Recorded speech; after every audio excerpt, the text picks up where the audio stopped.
Historical overview of the Black Plague, 1347 to 1351. The Black Death, also known as the Black Plague, was one of the deadliest pandemics in history. It ravaged Europe from 1347 to 1351, killing an estimated 25 to 30 million people, which was about one-third of Europe's population at the time. Origins and spread. Origin. The Black Plague is believed to have originated in Central Asia, possibly in the region of modern-day China or Mongolia. It was caused by the bacterium Yersinia pestis, which was transmitted by fleas that infested rats. Spread. The disease spread rapidly across trade routes. It likely entered Europe through the port of Messina in Sicily in 1347, carried by trading ships returning from the east. The plague quickly spread throughout Italy, France, Spain, and eventually across the rest of Europe. Symptoms. The plague manifested in three primary forms. Bubonic plague, the most common form characterized by painful, swollen lymph nodes called buboes, fever, chills, and weakness.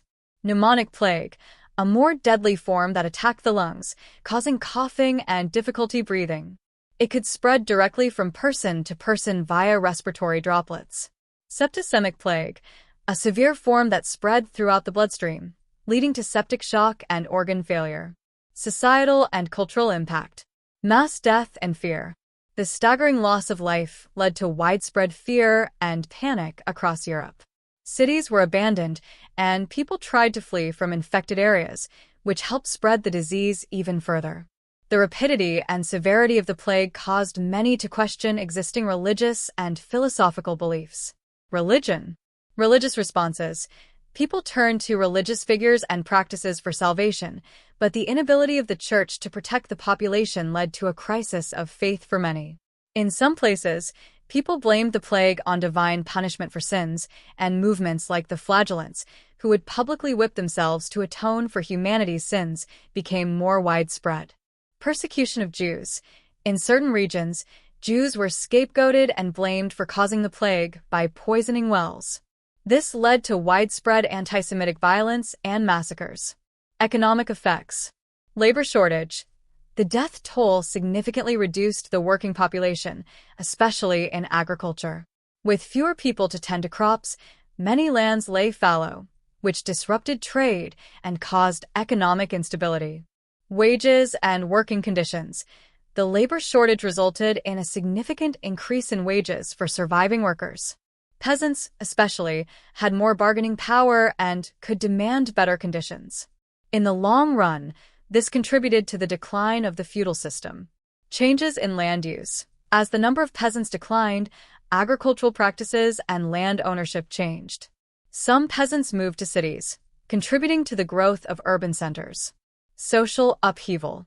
The decimation of so many people disrupted traditional social structures. This led to an increased class divide, with surviving workers demanding better treatment and wages, contributing to peasant uprisings such as the Peasants' Revolt in England, 1381. The nobility also suffered, as many of their lands and estates became depopulated. However, those who survived were often left with vast estates and wealth, contributing to greater wealth inequality in the years following the plague. Art and literature. The Black Plague profoundly influenced art and literature.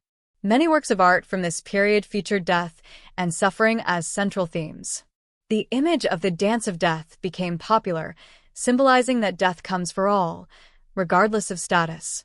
Literature from this time, such as Giovanni Boccaccio's The Decameron, depicted the social chaos, fear, and human resilience in the face of the plague.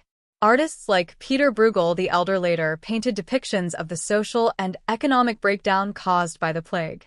Political consequences.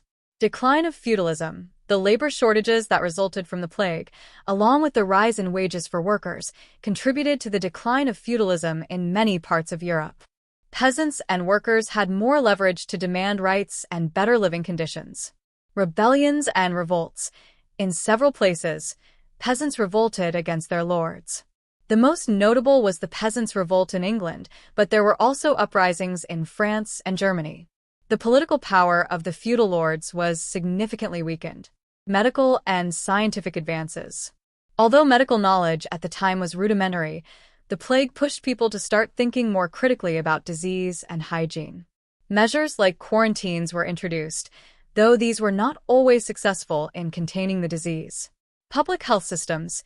Some cities, like Venice, implemented early forms of public health systems to deal with future outbreaks. The plague eventually led to the growth of medical institutions and hospitals, as the aftermath spurred interest in improving public health and sanitation. Demographic and geographic shifts. The dramatic decrease in the population had long-term effects on the demographic structure of Europe. Many villages and towns were abandoned, while survivors sought opportunities in larger cities. This migration led to an urbanization trend in the late Middle Ages. In some regions, the population didn't return to pre-plague levels for several generations, which dramatically reshaped Europe's political, cultural, and economic landscape. Legacy and long-term consequences. The Black Plague marked the end of the medieval period and helped usher in the Renaissance, which saw a revival of art, learning, and scientific inquiry. The decline of feudalism, combined with greater social mobility and the rise of a middle class, helped pave the way for the modern era. The effects of the plague were felt for centuries, with lingering questions about disease and social inequality that would shape future European history.